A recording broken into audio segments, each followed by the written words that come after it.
I never thought I'd have to defend my right to stand on my own porch, but there I was, being treated like a trespasser at the house I'd worked my whole life to buy. My neighbor, the woman who chaired our HOA, grabbed my front door handle like she owned it, then dialed 911 and told the cops I didn't belong there. And when the patrol car finally pulled up, the officer who stepped out was my son. It started on a Sunday afternoon, one of those slow Arizona days when the air smells like barbecue and kids ride bikes between cul-de-sacs. I had just installed a keypad lock on the front door, something I'd saved up for something that gave me a little peace of mind. I was proud of it. But as I stood back admiring my own work, I saw her, Lorraine Pritchard, HOA president. 60-something, sunglasses, the type of woman who thinks a clipboard gives her the right to police an entire neighborhood. She didn't knock. She didn't even say hello. She just marched up, wrapped her hand around my doorknob and yanked, hard, like she was testing whether my own house would let me in. I stepped forward, my voice still calm then. "Lorraine, what are you doing?" She barely turned her head. That lock wasn't there before. Could be a break-in. Could be abandoned property. I have to check. I blinked. I live here. You know that. Her lips pressed together sharp like a blade. Next thing I know, she's digging into her purse, pulling out her phone and swiping to the 911 screen. I recognized it instantly. "Are you kidding me?" I muttered. From inside, Charlotte, my wife, peeked through the blinds. "What's going on?" she called. "HOA business," Lorraine snapped. Like that explained anything. Her finger hovered over the call button. "You've lost it," I said. But she pressed it anyway. I watched her give my address to the dispatcher, watched her describe me as some stranger trying to break into a house I'd spent every Saturday mowing the lawn, for trimming hedges, for paying dues for. Kids slowed their bikes, neighbors wandered out of driveways, arms folded, curious. My quiet street turned into a theater, and I was the villain on stage. Charlotte stormed out, arms crossed. "If you think we don't belong here, you've completely lost touch with reality." Lorraine lifted her chin, still on the phone. "Ma'am, please step back inside for your safety." For her safety. My wife. Standing on her own porch.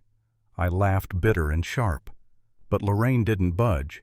She spoke to the dispatcher like she was saving the neighborhood from imminent danger. I could feel the weight of every pair of eyes on me. Neighbors who had waved at me for years, borrowed tools from me, watched me fix wiring in their houses. Now they were watching to see if I'd get cuffed. I felt the shame crawl up my throat, heavier than anger. I said quietly, "This is absurd." And then the sound. Tires on asphalt. A patrol SUV turned onto the street, sunlight flashing across the windshield. The kids dropped their bikes. Conversations cut off. Everyone held their breath. The SUV stopped in front of my house. A uniformed deputy stepped out, boots heavy on the pavement. His expression was professional until his eyes landed on me. For a second he froze, and then he said loud enough for the whole street to hear, "Dad." The air cracked open. Lorraine's sunglasses slipped just a little. My son, Deputy Julian Durand, walked toward me, his jaw-tight voice steady. "I got a call about suspicious activity. Didn't expect it to be my own father." Charlotte gave him a faint smile, though her anger burned hotter than mine. Lorraine stammered, I thought he was breaking in." Julian's eyes narrowed. "You thought my dad standing on his own porch was breaking in." "That's exactly what she thought," Charlotte snapped. "And she tried the door herself before calling." I added, "Who does that?" Julian turned to Lorraine, his voice low but heavy. "Ma'am, this is not suspicious activity. This is a homeowner in front of his own house, a man you've known for years." Lorraine straightened, clinging to the only armor she had left. "I was protecting the neighborhood. It's my responsibility as the board chair." "No," Julian said, firm as stone. "Your responsibility is to enforce rules fairly, not to weaponize 911 because you convinced yourself someone didn't belong." The crowd shifted, uncomfortable. I could see it in their faces, neighbors who had stood silent, now realizing they'd let this circus play out. I clenched my jaw. "Do you realize how humiliating this is? Being questioned in front of everyone about whether I belong in my own home?" Lorraine said nothing. Julian pressed on. "You need to understand how dangerous this call was. Another officer could have shown up. My dad could have been treated like a threat. Guns drawn on his own porch." That landed. I saw it in the neighbor's eyes. The whispers started. For the first time, the humiliation wasn't just mine, it was hers. And still, part of me wanted to disappear. I felt small, defeated. I thought about giving up, letting it slide. Maybe it would be easier to just stay quiet, let people think whatever they wanted. I actually wondered for a second if I was overreacting, if maybe this was just another misunderstanding. But then Julian's voice cut through. This isn't about safety, it's about respect. If people can't feel safe in their own homes, what kind of community are you building? I looked at him. My son, standing there in uniform, standing up for me, and I knew then that silence wasn't an option. Not anymore. A week later, the HOA meeting was packed. Folding chairs scraped against the tile. Neighbors who usually skipped these gatherings now sat shoulder to shoulder. Charlotte and I sat in the back. Lorraine stood at the front in a blazer too stiff for Arizona heat, papers stacked neatly, trying to hold on to authority. She cleared her throat. I acted out of duty to protect our community. I regret any misunderstanding. Mrs. Callahan cut her off from the middle row. With respect, Lorraine, it wasn't a misunderstanding. We all saw what happened.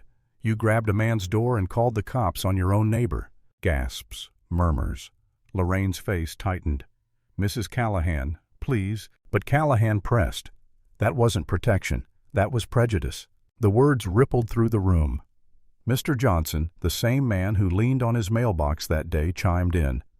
Concern doesn't explain why you didn't recognize someone you've lived next to for a decade. Concern doesn't explain why your first instinct was 911, not a simple knock on the door. Lorraine's eyes darted around the room, searching for an ally. No one moved. I stood slowly. My chair scraped back, silencing the room. My heart pounded, but my voice was steady. Best for who, Lorraine? Because it wasn't best for my wife, who watched her husband treated like a criminal. It wasn't best for my son, who had to confront his own father in uniform. And it sure as hell wasn't best for me, standing on my porch while you decided I didn't belong. Every head turned. No one interrupted. I've lived here for years, paid my dues, helped neighbors fix wiring when they couldn't afford an electrician. And yet one keypad lock was all it took for me to become suspicious in your eyes. That's not a mistake. That's a mindset. Silence. Then a ripple of applause. Soft at first, then stronger. Neighbors who had stood by quietly were clapping now. Lorraine's lips pressed thin, her face pale. Finally, her voice cracked. I admit I overreacted. I misjudged the situation. I only wanted what was best. I didn't let her off easy. Hearing isn't enough. Change comes when you act differently, when you choose conversation over suspicion, respect over control. The applause grew, filling the room. Lorraine sat back, blazer stiff around her shoulders, authority crumbling in plain sight. And I knew then I had taken back what she tried to strip away. Lesson simple: ask before you assume, respect before you accuse.